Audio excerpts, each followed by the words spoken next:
Hi, everyone. I'm Joe Danneman, standing outside of Paycor Stadium where the Cincinnati Bengals will play the home opener this coming Sunday against the Jacksonville Jaguars. Of course, the Bengals are coming off a Week 1 win over the Cleveland Browns, their first season-opening win since 2021 when the Bengals went to the Super Bowl. Now, understand the players we spoke with today, and also with Zac Taylor, there's an understanding that the Bengals did not play their A game in Cleveland. Maybe not even their B game, but they made enough plays and they got enough breaks to start the season off with a win against an in-division opponent. In this episode, you will hear from Zac Taylor, you will hear from Dalton Risner, and also new defensive tackle TJ Sllayton. We begin our Bengals conversations with the head coach Zac Taylor one-on-one about Week 1 and also about the home opener against the Jacksonville Jaguars. All right, here we go, Zac. We're with the head coach of the Cincinnati Bengals, Zac Taylor, after a Week 1 win on the road in Cleveland. We sat here last week and you said that you loved the idea, the fact that you got to open on the road against an in-division opponent, because if you won, you'd be where you are now, a tie to top the AFC North. How good do you feel about a Week 1 win against the Browns? Yeah, proud of our guys finding a way to win. And that's all we wanted, Week 1 on the road. It's always been a tough environment. It's always been a difficult team for us. These divisional games in the AFC North are always challenging. So proud of our guys for fighting through it, finding a way to close out the game, and now we move on to the Jacksonville Jaguars. The team shared a clip of your speech in the locker room after the game, and you said you told the guys the night before, there's going to be adversity. There's always adversity when you play the Cleveland Browns. What kind of adversity do you think the team faced and overcame in the win? It's challenging. I'll start with the offensive standpoint. They got dynamic players, Myles Garrett, Denzel Ward, two of the best of their positions, a lot of experience on that side of the ball. So it is challenging to find ways to score points and get first downs. Defensively, they do a great job with their run game.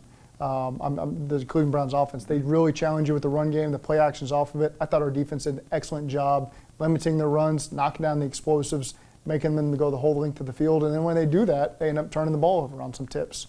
And so just taking advantage of the opportunities, I thought our team did a great job of that. There's been so much talk about the defense. Can it improve in 2025? What did you like about their performance? Their resiliency. They got better as the game went on. And that first drive, there were some penalties that extended it. Otherwise, we had an opportunity to get off the field. But I thought in the second half, particularly those last 5 possessions, they really came together, bowed up, got the turnovers on downs, got some big stops when you needed it. Talked to a lot of guys inside the locker room after the game, and the word I kept hearing from young guys, old guys, was the word energy.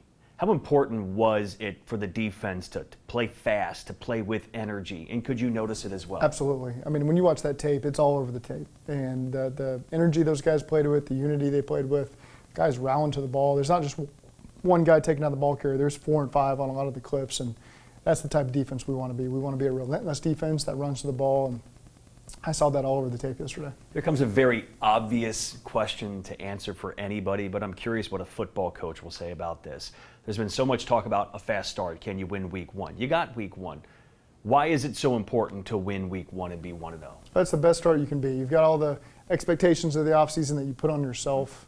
And so it is a letdown if you don't win that first game, because now you're still searching. You haven't won since the previous January or December, and you just want that feeling. And so to be able to get it in Week 1 and be able to put that behind you, Week 1 is its own unique week. It's its own anxiety, nervousness, excitement, unknowns, all those things all rolled into one. And so our guys handled it well and able to find a win. We know the standard of what you expect the offense to be here in Cincinnati. What do you think held the team back from being your fully explosive selves in Week 1? The first half was exactly how we wanted to play the game. Scored on 2 of our 3 drives, touchdowns, and put ourselves a great shot.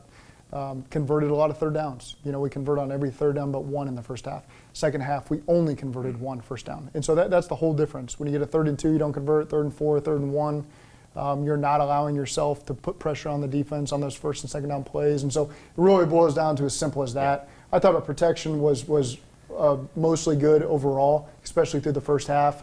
We had a really 3-play breakdown there on the same drive, and that set us back. But a lot to learn from, a lot to improve on, and I know our guys are excited to get back on the field. Want to ask about a few players individually. Dalton Risner, Ted Karras said after the game it was the most stunning display of professionalism he's ever seen. The guy's been here for a week, and he steps in and plays 3+ quarters of football. What did you think of his performance? So, I mean, it's the second time he's put on full pads since December, and he did it Thursday practice. He's probably still a little bit sore from Thursday practice, then he plays on Sunday.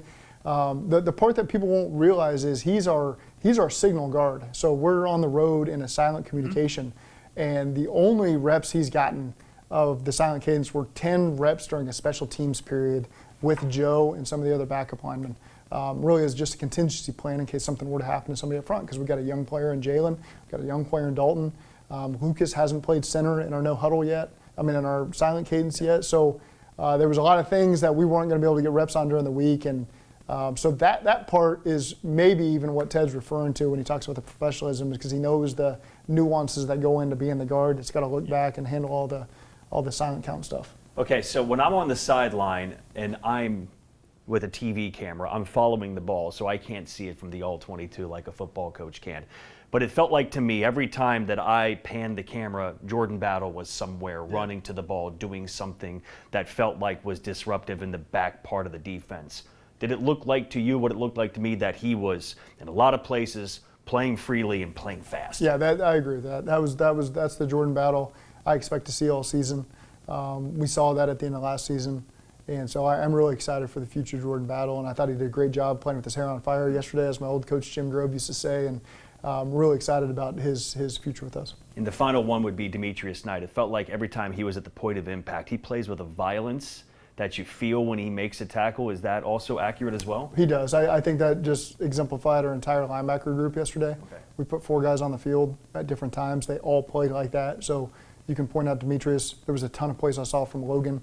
Orrin was really good. And Barrett went in there for the plays he went in and did a great job with the command of the system as a rookie in his first game. So really proud of that group overall. Home opener. You get this in front of the crowd. There's going to be excitement. The team got off to a winning start. How pumped are you to put this product in front of these fans this coming Sunday? I can't wait. From the moment our offense runs out of the tunnel and gets that crowd juiced up, they're going to get our best. We're fired up to play at home. We can't wait to be in front of the crowd. We need Jacksonville to feel that. All the things that stress us out all week playing on the road, silent cadence. When the stadium is as loud as it gets here, it really takes about 7 seconds off the play clock for the other team's offense. And so the louder we can be consistently through, which our fans have shown time in and time out, I can't wait to see that and put them at a big disadvantage. And one of the great stories of the Bengals' Week 1 win was about one of the newest Bengals. In fact, Ted Karras called what Dalton Risner did on Sunday in Cleveland one of the most stunning displays of professionalism he's ever seen. You think about Dalton Risner. He showed up in Cincinnati late, had 1 padded practice, and then was thrown on the field right next to Ted Karras and Amarius Mims when Lucas Patrick went down in the first half against the Cleveland Browns. So 8 days in Cincinnati, and now he's the starter going forward with Lucas Patrick likely to miss multiple weeks with a calf injury. So here's Dalton Risner inside the Bengals locker room on his role playing with Joe Burrow and what Ted Karras said about his first game as a Bengal. That's why I came here to Cincinnati. I want to help these guys win football games. I'm a Bengal now, so it's not these guys. I'm a part of that. So I was happy to step in and do what I love to do, and that's play the game of football. And now it's to be a Cincinnati Bengal, which I take a lot of pride in. It's wild. How comfortable were you being thrown into that situation? I always take a lot of pride and confidence in being prepared, especially mentally. But I think that was the second time I had been in shoulder pads in 8 months, since my days in Minnesota, previous employment about 8 months ago. So regardless, I was prepared. I knew that when called upon, I wanted to make sure I was ready to go, because you already got so much respect for guys in this locker room, in this organization, and I wanted Ted Karras to be able to count on me. I wanted Joe Burrow to be able to count on me. I wanted Zac Taylor to be able to count on me. And like I told you, it wasn't the ideal situation that you would draw up, but I had extreme confidence in myself to be able to step in and be a vessel to help the Bengals win when called upon, and that I was just called upon earlier than I thought. What was your external impression of Joe before you got to meet him? My external impression was I didn't quite know, what Joe Burrow was all about. I knew that he was a dog. I knew Joe Burrow was out here going to Super Bowls and leading the Bengals to winning seasons. But being here now, being able to see the way he goes about his business, the type of leader that he is, how he carries the Cincinnati Bengals and the guys around him is pretty special. And for me, it was a special moment to be able to share the field with him, not only share the field, but be able to protect him. And that's something I'm going to take a lot of pride in for the rest of this season being a Bengal. What's the biggest thing you've noticed from just being around him a short amount of time? I just say how dialed he is. How dialed he is. The focus is always there. I mean, I don't think one time I've seen him joking around, laughing during a walkthrough or relax on the sideline. I mean, this dude is always dialed, and you kind of watch him and you wonder, is he dialed like this all the time? Is this his demeanor or what? And I'm still trying to figure him out, and he's trying to, I'm sure, figure me out. But I got a lot of respect for him, and I take a lot of pride in protecting him. I can tell you that. Do you get a sense for how competitive he is? Yeah, extremely competitive.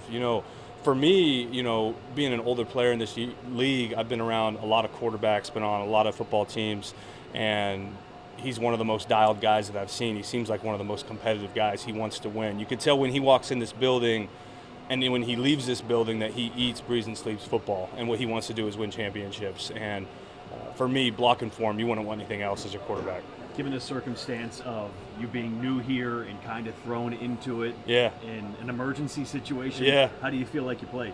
I'm always going to be my self-sports critic. I think I did a lot of really good things, but I think that there's plenty of things to step up on my area, whether that's communication with Mims and me and him getting to work on the same page, communication with Ted. There's always things to get better. So I think we all can think from yesterday against the Cleveland Browns as it was an ugly win, but we're 1-0. We're 1-0 away. We're 1-0 in the division, and it wasn't a pretty win. But at the end of the day, we got the job done. And I kind of feel like with my role, being at the house 14 days ago and being in the game yesterday, I'm really happy with the performance. But I don't think there's ever a game that I'll look you in the eye and tell you there's not a lot I need to clean up. So I want to clean things up, continue to get better with my teammates, get to know them, how they roll, but really just grateful for the way that they welcomed me, to be honest. Like the way Ted Karras threw me under his wing and just took care of me. I can see why he's a Cincinnati Bengal. I can see why they just extended Ted Karras. I mean, I have a lot of respect for that guy. I've only been here 8 days. He sure has made me feel at home and make me feel wanted, and I really appreciate that.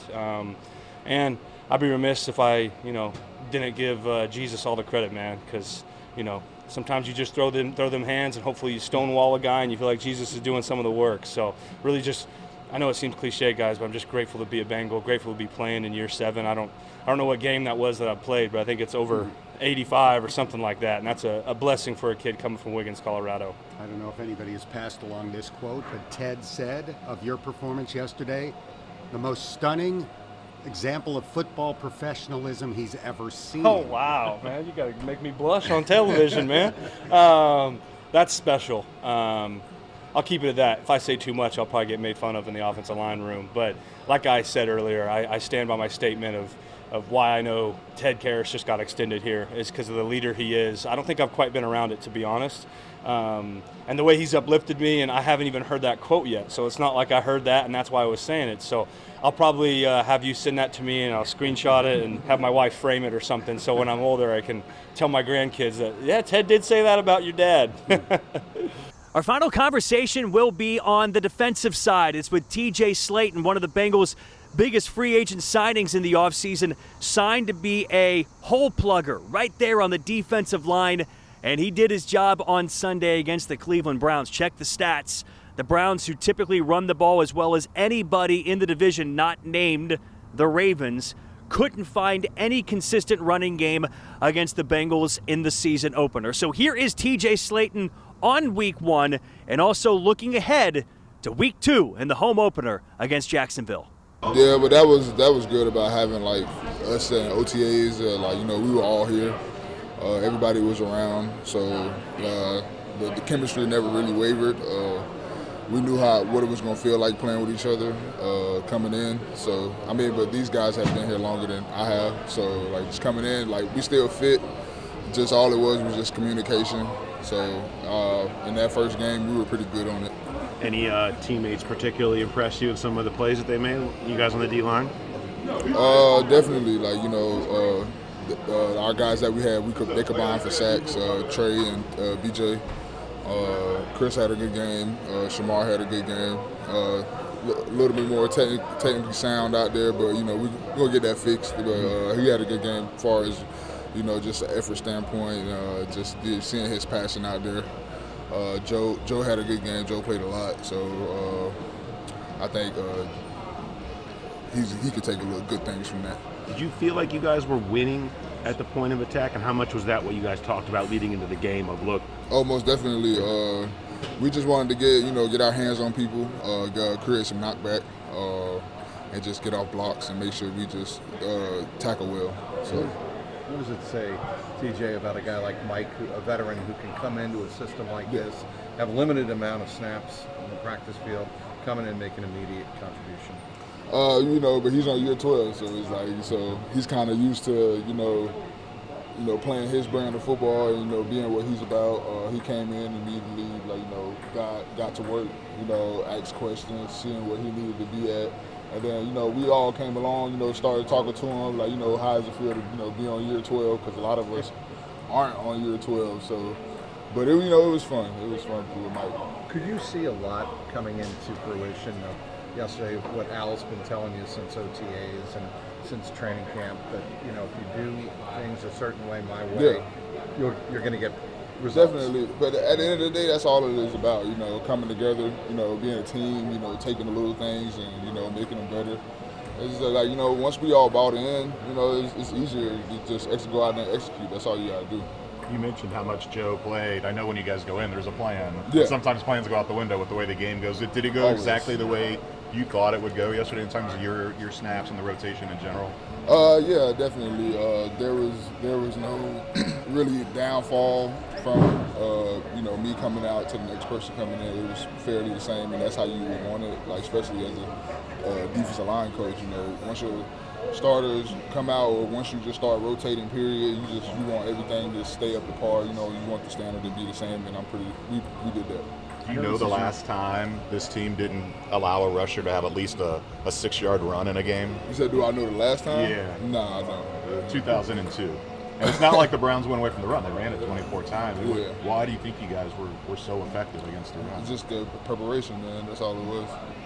I know this is your first year here, but did you get a sense just how much this team and organization needed a Week 1 win to get off to a good start this year?